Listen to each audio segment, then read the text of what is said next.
Magatugang maray na aldaw po sa tuya po kabos. Kumusta po kamo?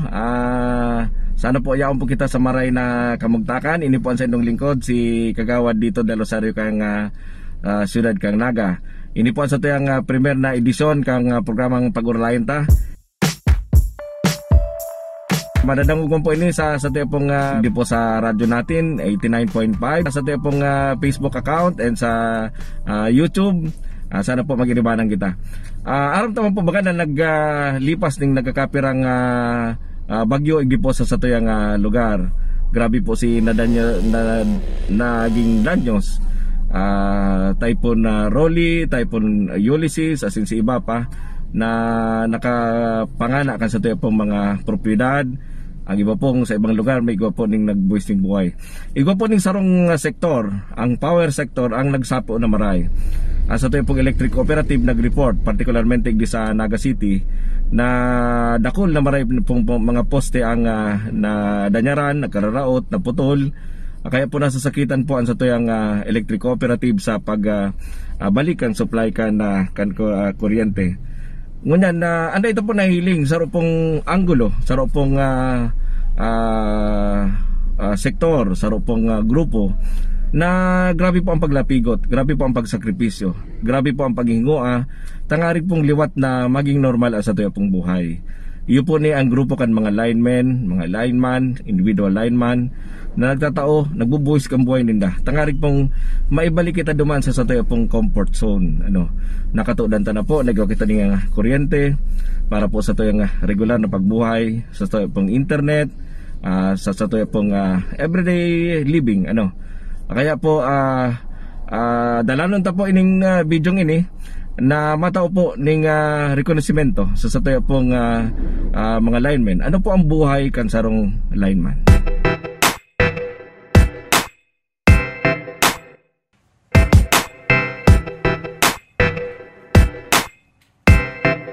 Makatugang kay balata po nyan si Mr. Milo Maralag, Employee of the Year kang Kasureko, matibay na lineman.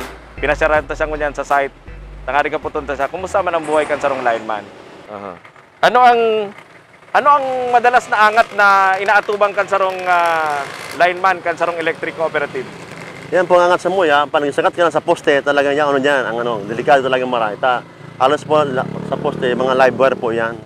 Ano ang kumbaga sa nakakapaugma sa imo na padagos na magservis sa kooperatiba? Nakakapaugma po sa kuya para magpadagos sa pagservis sa mga konsumidores. Ito po mapagserbihan sinda ning tol-tol asin markas na responde sa tanang mga pangepo manungod sa kuryente.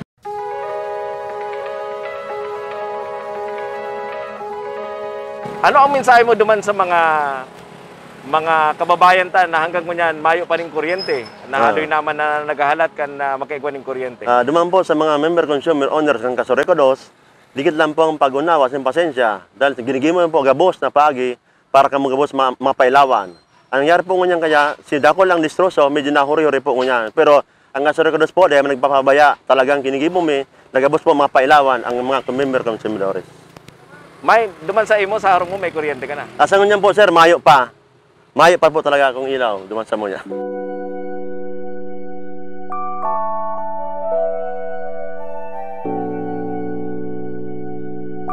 So, salamat na maray sa tinangumong dikit na insight sa muya para maintindihan ang buhay kan sarong lineman, ang kadipisilan, lalo na pag nagsasakat na sa poste.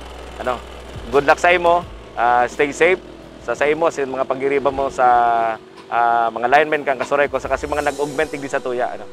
So, congratulations sa imo. Taaram kong naging Employee of the Year kagirare kang sa tuyang kooperatiba. Thank you po, sir. Okay? Good luck. Thank you.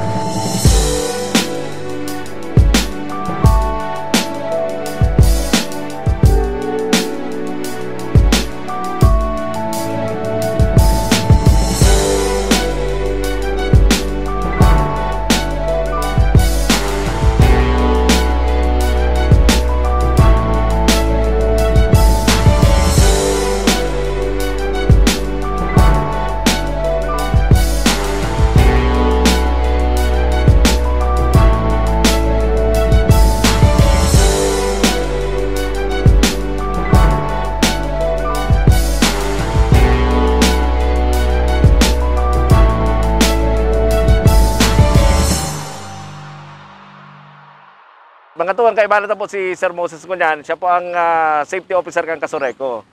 Siya nag-i-ensure na talagang ang mga nagsasarakat ng mga linemen, nag-o-observe kan si mga tamang prosedimento, tangarig maging safe man ang sa inyong mga buhay. Sir, paki-istorya, ano ang ginigibok ang co-op, tangarig masiguro ta na ang sa to yung mga linemen, yaon man sa tultul na kamugtakan. Inot na inot po ang sa tuya pong mga linemen, bago po yan naging lineman, nag-agi po yan sa training, sa tamang training. So, kung di po ko nakasala, mga 1 o 2 months po ang training kaya yan. So, ito pong inapon na basic lineman training course. So, pagkatapos, ang nakaano po dyan sa training niya, gabos pong mga line works, si gabos pong mga materials, duman po pigaano sa inda, pati na safety measures sa line works. So, pag naging na po sindang lineman, ang opisina man po, nagpo-provide po sa inda ng gabos pong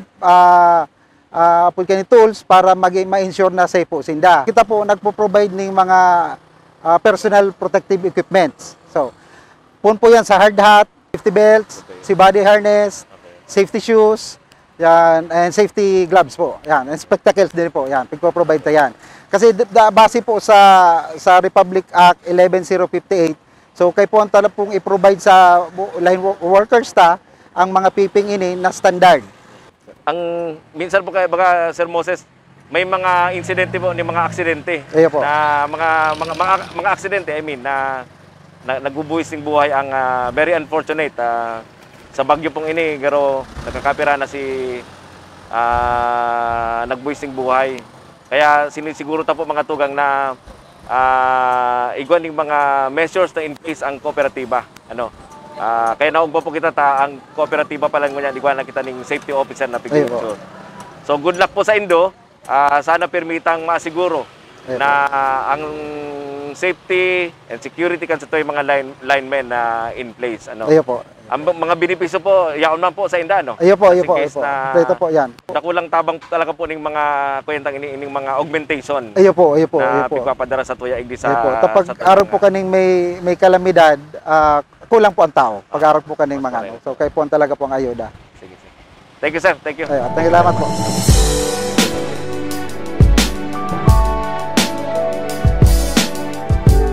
Ini nakaagi pong pirang bagyo, nahiling ta po si struggle kan mga electric cooperative. Hindi po sa Naga, particularly ang Kasureco 2. Ayun po. Yan po sa tuwing niyan. Pikabarat ang dikit na oras si Manager Emilita Candia kang Kasureco 2.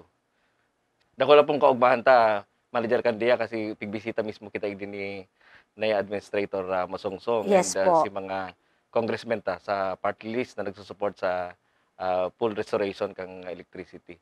Ma'am, pagkakabagyo po, ano po ang priority kang co-op? Siguro in general terms, paano po nindo pika-prioritize ang pag-restore kang power sa sarong locality, munisipyo or syudad? Ayun po. Paki-explain po tabi. Oo. Sa si manner po kang sa tuyang restoration, si proseso, ang primero po kayan, after po kang bagyo, sihiling ta po kung okay po si mga substations, and may coordination po kita sa NGCP kung ano po ang sa inda pong program and plano man po regarding sa supply.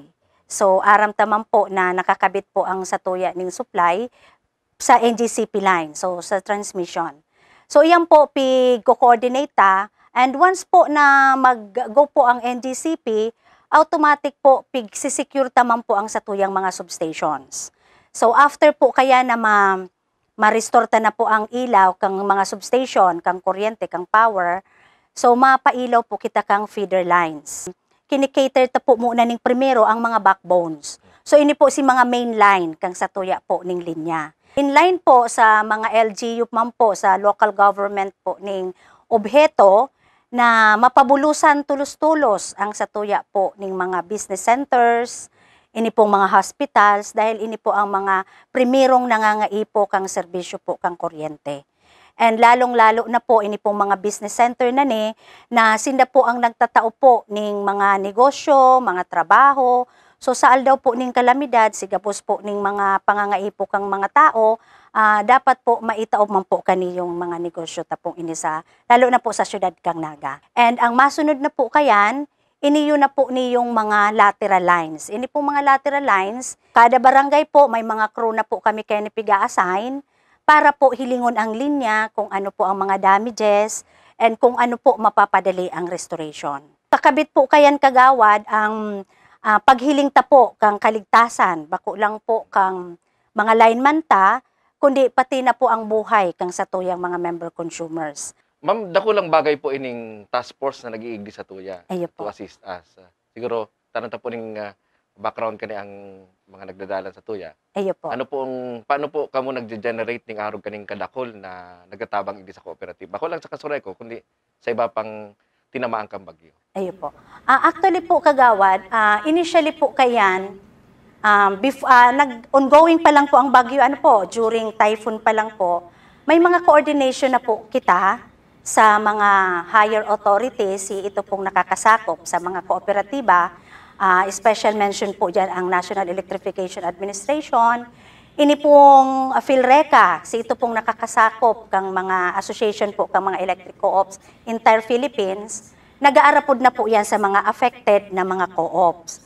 So, pig-assure na po ninda na kung ano man po ang pangangaipo, yaon po sinda dyan. Kasi bago po kagawad, pig-mention mo po bagangani si Admin, Masungsong, and si Congressman Presley. Nag-igdi po sinda last 2 weeks ago po garo ito, or last week, pighiling po ninda ang kamugtakan, and pigdara po nga ninda si ito po mga task force from Region 1. So sa Kasureko to po, igo po kitang 10 task force team, hali po sa mga iba-ibang kooperatiba kang Region 1. Ma-establish po kita ning substation sa Pacol or San Felipe. San Opo. Felipe area. Ang sanggunian po, nagpasanaman ng resolution para igdi, in support naman sa effort nindo. Ayo po. Ano po takay po ang mag-establish kaya? Actually po, booming po ang Naga. Initially po in terms of economic zone, in terms po of businesses. So, nagkaigo po kami ng planning regarding po duman sa mga power requirements, lalong-lalo na po ang mga big loads, and may nagsusulputan po ni mga subdivisions. So, kay po hanta pong matawan, maasigurar na yaon po ang supply kang sa And tupong not to mention kooperatiba. na pirming nauurining lugar na ni. Pag may bagyo, grabe pirmi ang tama. Iyo po, lalong-lalo Siguro, na po kay ang kuwan niya talaga upper. ning separate na Iyo substation po. man tangarig maasikaso man tulos. Oo, tama ka po diyang kagawa dahil po ngunyang po ngani talaga ang part po kang San Felipe and Upper Barangay, yaon pa po igdi yung substation nagkukuha sa Del Rosario. Aram tamang po baga kagawad sinag-aging tulong bagyo. Ang pahingalo lang po talaga kagawad kang lineman, ito pong aldaw kang bagyo. The following day, mapuuna naman pong restoration for 3 consecutive weeks po, baga, kagawad si Satuya po ng typhoon, and dahil po talaga nagpupundo ang Satuyang mga linemen. Yun po. GM, appeal mo sa public, lalo na itong mga day pa inaabot, or in general, na pag may mga arog kaning calamity, maintindihan tang approach kan mga electric cooperatives kung paano ninda ginigable. So, final word po tabi. Okay po. Ini pong Satuyang mga lineman, best effort po talaga. Even po nga ni Sinda, mayo pa po ng kuryente, pero still ang serbisyo po, as in ang pagkamot po sa pagtabang, yaon po sa sainda. Kaya minsan po may garaba pa sindang harong, pagkaaga po kayong rayaon yan igdig. Talaga pong pigaano na kung paano makarestore po kang Satuyang linya. Kaya ang inahagad ko lang po sa gabos pong mga member consumer kang Kasureko to, na kami po pinapadagos ang samuyang pagserbisyo. Higibuhon mi po kagawad. Ang gabos pong makakaya, with the help po kang Satuyang Board of Directors, ang management, ang entire workforce po kang Kasureko to. So, salamat pong maray sa pag-intindi. Sa iling ko po, mga tugang namati man kan mga residentes kan, bako lang kan naga. Ayo po. Si bilis kang si restoration. Naaram ko po naintindihan maninda, nahiling ninda ang hero, ang Kasureko. And aram ko po na deep in their hearts ang pasasalamat. Mahiling naman po yan sa social media, nagpapasalamat. Ikaw ang nagko-correlate natural yan. Ayo po. Pero sa history po, lalo na yung mga makakusog na bagyo ngon sa history, pwede ta masabi na mabilis ang in a matter of 2 days, 3 days si Satuyang sentro na tulos. Ayo po. So salamat tabi GM. Aram kong yaon sa abaga mo ang grabing pressure.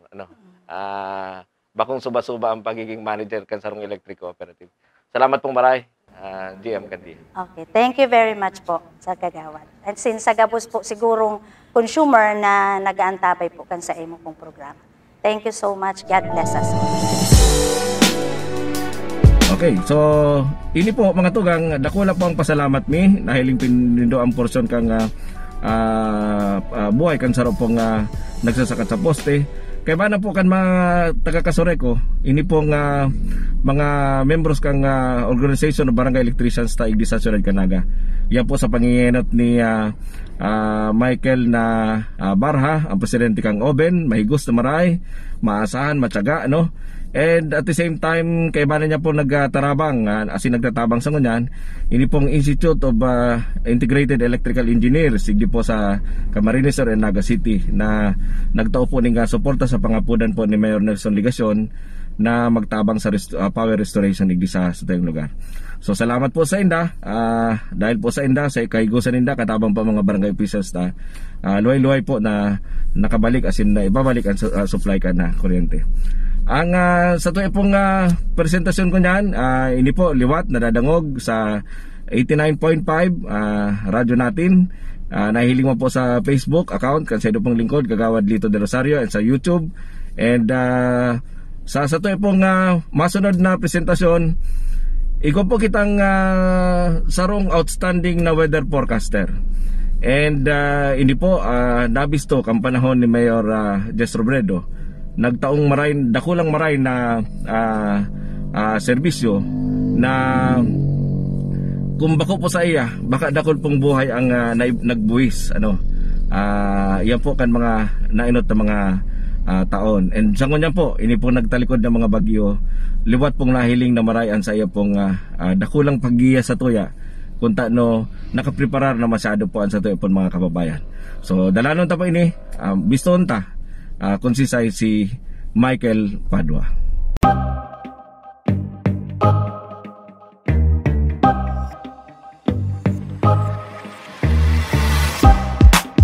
Mga tugang, inabalat na pong kadikita panahon si Mike Padua ngo niyan, naramon ta. Sisay po talaga si Mike Padua, ano. Kato po, dahil po siguro aram kang kagabsan sa tuya, ang Mike Padua, ordinaryong namamanwaan sana. Kaya lang nabisto po siyang maray dahil katong sarong event, katong time ni Mayor Jess Robredo. Mike, siguro, istorya mo, itong pivotal decision na paaraman mo si Mayor Jess, kan sarong bagyo na pwedeng tumama sa satuyang lugar. Mike? Yes, thank you Kagawad dito sa pag-invite mo sa kuya dito sa programa mo. Just makay na aldaw sa Indogabos. Nag-start po ining pagiging aware ng city sa mga bagyo kang 2004, kang igwang bagyong ang pangalan niya Unding, na may international name na Moifa, na biglang nagkibrada pasubsub sa Kabikulan. Na ang track niya kung to, pasiring ng Northern Luzon, pa Japan. Pero may mga, at that time, na 2004, iguan ako nare-receive ng mga computer models. Kung ano nare-receive niyo, nakukuhanin daw niya sa mga apps ng mga computer models, ECMWF, yung European model, American models. So iguan ako katong access hali sa mga barkada ko sa mga typhoon centers sa Guam, sa Joint Typhoon Warning Center, tapos sa US. Katong pinapadala niya sa ninda sa 2 days bago kato nangyari. Pinapailing talaga itong pag-loop katong bagyo pabalik papuntang Naga. So inalat ko ang Weather Bureau na mag-issue ng warning. Kaya lang on the day itself, November 19 po ito, 2004, pagkaaga, Mayo pa ang forecast, masakat da. Pero ang forecast sa site ko, balik naman sa mga ibang models, pasiring talagang pabalik sa Naga, Camarines Sur. So, katong hapon na ito, which is less than 12 hours to go, na maagi na si Unding, siyempre, relax na mga tao, ulay na Mayo, na binaba na signal, signal number 1 na lang. Iyon na ito, inapunan ko si late Secretary Mayor Jesse Robredo at sinabi ko sa iya, since aram niyang passion ko yun, at that time, nadadawag niya na ang Typhoon 2000. Maski di ako masyadong pa sa public, sa mga media. So, itong time na pag-upload ko, sinabi ko na pabalik ang bagyo. Na pig-confirm niya sa mga kaibahan niya naman City Hall na iyo talaga naiiling sa site ko. So, dahil sa trust ni Secretary Robert sa pamilya namin sa Naga College, so nagpa-upload siya ng emergency meeting. So, itong pagsabi ko sa between 10 to 11 maagi. Actually, napaamay siya. 9 to 10, yaon na. Nagkaskas ang dalagan niya. Si Unding Gadto, medyo decaying na siya na typhoon, pero gawa pa siyang kusog na 130, 150. Ito na record sa weather station ko. Kaya nag-aagi siya. Kaya, poon alas 9, duman na naglaog si Makusog na Dukos hanggang alas 11. So, yun na ito. The rest is history. The next day, bulabog ang nakonsisay ako. Nakapaghanda pang city kami. Although, ang iba na, sabi na, it's too late na. Pero, poon kanto, duman na nag-start ang sabihin career ko na sa passion ko na pinunan ko po sa Litpa. Aram po ninyo mga tugang, kang aki pa si Mike, nahiling ko ni sa NCF kanto. Mahilig sa mga wind direction, sa talaga mahilig siya, tracking.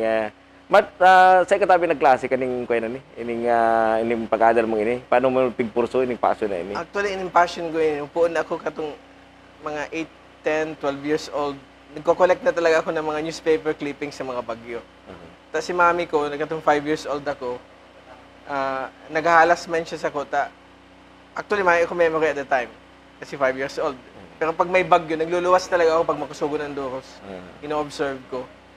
Then, katong elementary, nagko-collect na ako sa elementary library ng Naga College ng mga old newspapers na ang topic, bareta about sa bagyo. Kunyaon siya ng bagyo, everything. So, nakakompile ako from 1982 hanggang 1985. Then, after kadto, sa elementary, nabisto ako dahil nag-room-to-room ako pag may bagyo mga teachers ko naalala, grade 1 pa lang ako, naglalag na akong mga typhoon signal ng Pag-asa. So, nagbakal pa akong summary ng Pag-asa tracks ng bagyo from 1948 to 1978, katong elementary ako. Dara-dara ko yan, permega ko yun ang comics ko. Sige kong iling ang mga tracks. Kaya, ako nagigirumduman ko mga historical tracks ng bagyo. Then, katong nag-high school ako, nagpag-ibo akong dakulaon na tracking chart naman sa high school department. Siguro nagigirumduman naman ito dito na nagawa akong tracking chart na may talagang jumbotron na gawin ganyan. Baga, LED TV to, tracking chart. Na pinaplot ko duman, may ladder ako, pinaplot ko ang bagyo. Tapos at that time, nabisto ko ang Pag-asa Kamaligan, sina Fred Consulta, Arthur Balang, Terry Ago, si Katman Gadto.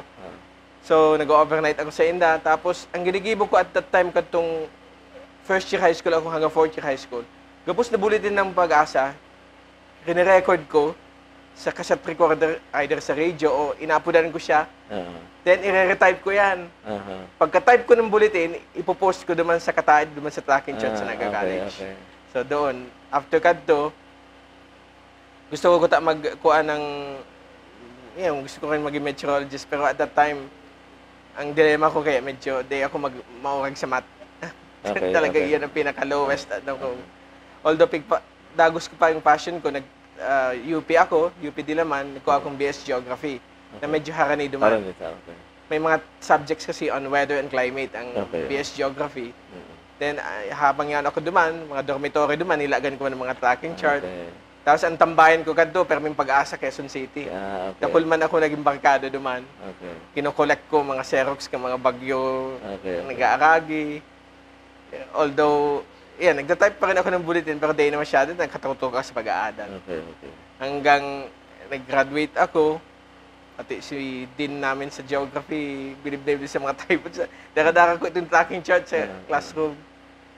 Tapos, kan nagbalik na ako digdi, nag-empleyado ako na Naga College. At that time, nagkaigwang internet. So, yun na itong excited ako. Igwang mga internet sa Bagyo. Mahal yung pang Bagyo na website sa Pilipinas. So, duman ko ng Pigmundag katong 1997. Nag-adal muna akong 1996 to 97 paggibo ng web making, web design, tapos graphics. Then on 1997, November 2, duman ko pigmundag itong Typhoon 2000. 2000. Okay. So, yun na ito. Sa dito pa lang followers ko. Oo. Then, apod ka doon, Typhoon 97, Typhoon 98, Typhoon 99, pangalan ng website ko. Pag abot ng 2000, nagbakal na akong domain name. Okay. So, yun na ito. Nag-member ako ng Tropical Cyclone Discussion Group.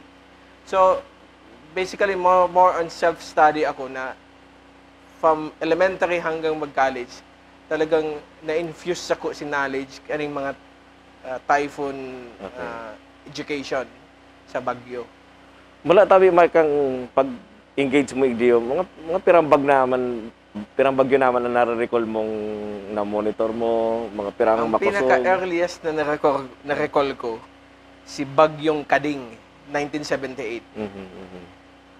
Vivid bang memory ko, pero takulmandan niyo sa nagagat to. Nag-agayan hakanidigdi eh. Sa may Pulilyo siya naglandfall. Tapos ang mga tugang ko nasa Jamboree kadto sa Mount Isarog, na stranded sila duman, nag-agi si Kading. 1978. So, kung super typhoon yun, nag-agi. Then after kadto, sunod na memory ko, itong bagyong Yeyeng and Anding, 1981 na ito. 1981, tapos Bebeng, 1983, 85, si Typhoon Saling, na nagtama manigdi sa may Central Luzon, na affected ban kita. Then, kadtong 87, 88, panahon ni na Terry Ago, nag-overnight ako sa Inda. Bagyo nga na dyan si Sisang, Herming, Unsang, dakol ng bagyo na nagigurumduman ko pa hanggang ngayon yan. Mike, ang tendency ka mga bagyo ngayon, nagkaparakurusog eh. Ano ang pwede mong advice sa mga LGUs, national government, LGUs, sa pagpipreparar? Actually, ang pag-abot sa intensity ng bagyo, may mga dilemma kayo nangyayari ngayon na data dapat ibase sa climate change. Although may effect po ang climate change. Taining mga kusog ng bagyo, may cycle po na inaapod, multi-decadal cycle na in every 30 years, may mga, o 50 years, may talagang naglalauog ng mga makukusog na bagyo. But sa iling ko, for past 50 years, may dikit talagang nag-increase ng intensity niya because of, may climate change, nag-iinit ang planeta At ang kaipuan talagang gibuhon is to edukarta ang publiko, maging aware kaning mga bagyong ini. At saka dapat desinda mag-start duman sa mga hazard prone areas. Kasi kung iilingon tango niyan, compared ka itong 1970s, 1980s, 1970s, dikit pa naka-star, dikit pang population, ang naka-star duman sa mga hazard prone areas. Unlike now, na dakul na nag-i-star, dakul mga developments duman sa mga hazard risk areas.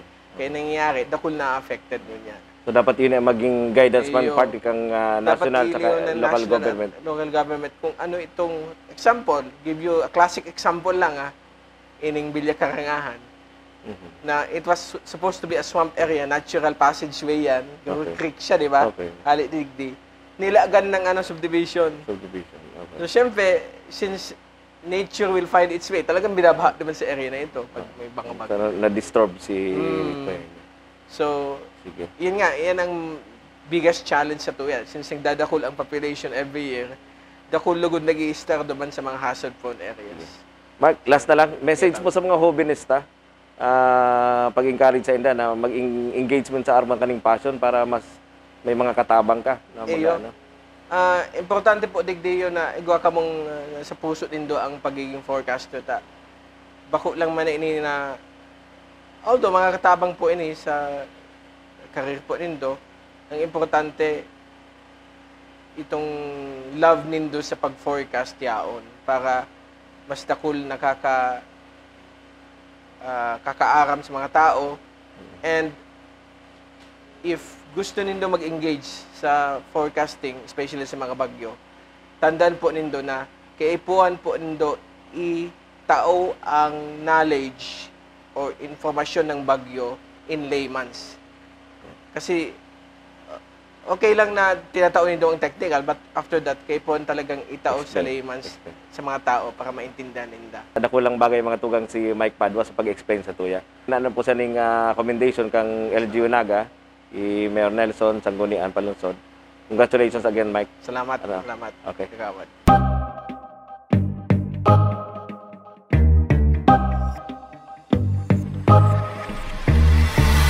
Yung po kita nga dyan, sa binabaybay ta po ang bagong bukasan na San Isidro, Kararayan, San Isidro Bypass Road, pasirin po ni sa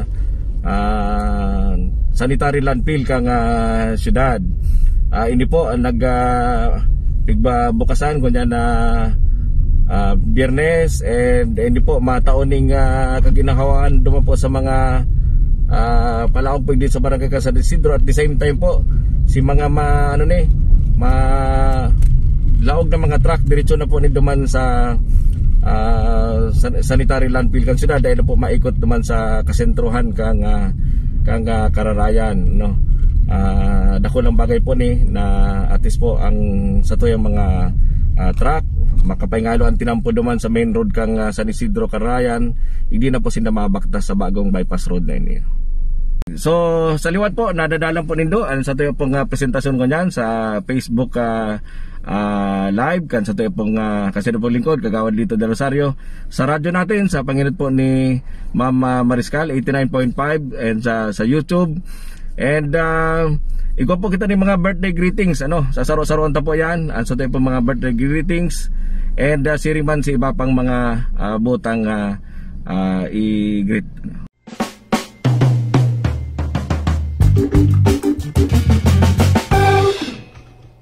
Para po pala duman sa mga alumni kang NCF, nag-prepare po kita ngunyan para po sa 75th year Grand Alumni Homecoming. Kaya ililay down po ang gabos na mga detalye kani. Meeting po ang set of officers, tangari pong mailatag na ang mga gigribuhon para po sa mas mahiwas as in ingranding selebrasyon kang alumni homecoming kang NCF. Buta po pala magpaabot din pagbati duman po sa mga nagbe-birthday, si Jo Marie Cordon Hitwisa, siriman si Ronel Ortiz, and siriman ang sa kuyang amigo si Homar Murillo, matibay na parasurat, ekonomista, siriman si Ricky Atole, Boy Llantero, mga Facebook friends na po ni Sinda, and si Amor Santos Rivera. Happy birthday po sa Toy Kabos, ang November kadakol nagbe-birthday ang sa inyo pong lingkod. Madali na, pirang oras na lang, Salamat po pala sa Deeds Cafe, ang sa tayo pong parating na agyan na kakapian, masiram ang mga luto, as in masiramo na marayan sa indang kape along San Felipe, main road kan San Felipe ang Deeds Cafe. Pasalamat po pala kay Engineer Boy and Malin Aman kang Enjoy Realty Development Corporation, ang sa tayo pong mga nagpapatron na hindi po sa programa. Sa liwat po sa sunod na Sabado 5 to 5:30 ning hapon, mairilingan po girare kita, tangari po magbaritaan, mga espesyal na mga presentasyon. Sa sunod pong Sabado, ini po ang pagtao po nato ning dakulang awareness duman po sa mga na-aksidente, na-aksidente na nakabawi, nakabalik, aron ta pong dakul yan. Ako personalmente naka-encounter na kita ng araw kayan. Kaya abangan ta po yan na portion na yan sa sunod na Sabado, igdi po sa radyo natin 89.5, sa paagi po ni Ma'am Pe Mariscal, and sa mga pag-iriba po igdi sa and dadala man po nindo ni sa YouTube ta and sa Facebook account kang Kagawad Lito de Rosario. So salamat pong maray sa indo sa pag-antabay po nindo ngunya pong aldaw na Sabado, November 21, 2020. Sana po maging magaya-gaya, padagos, as in maging matrangkilo sa ito pong weather, ini pong masunod na mga aldaw, as in masunod na mga bulan. Salamat po, maray na hapon sa Toy Kabos. Mabuhay po kita.